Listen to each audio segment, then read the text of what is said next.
மருமகளே. என்ன அத்தை? சமைக்கிறத விட்டுட்டு எங்க ரெடியா புறப்பட்டு நிக்கிற?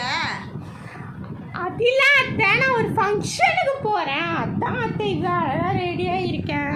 வீட்டில் 1008 வேலை கிடக்குது. ஃபங்க்ஷனுக்கு கிளம்புறேன்னு எப்போ பாரு ஃபங்க்ஷனுக்கு கிளம்பி ஓடிடுறேன். எவன் செய்யறது இந்த வீட்டு வேலையெல்லாம்? என்ன மன்னிச்சிருங்க அத்தை. சும்மா இந்த வீட்டு வேலையை செய்யறத விட்டுட்டு கடன்னு ஓடிடுறது. யார் கூப்பிடுறாங்கன்னு பார்த்துக்கிட்டே இருக்கிறது. அத்தை, நான் என்ன அத்தை பண்ணேன்?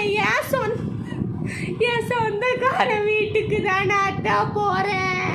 என் தம்பி மகனோட கல்யாணத்துக்கு தானே அத்தை போறேன் நானு.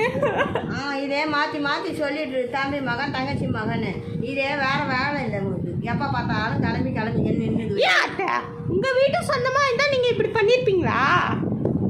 யார் வீட்டு சொந்தமா இருந்தா என்ன? இருக்கிற வேலை வெட்டியெல்லாம் விட்டு ஓடிக்கினே இருந்தேன்.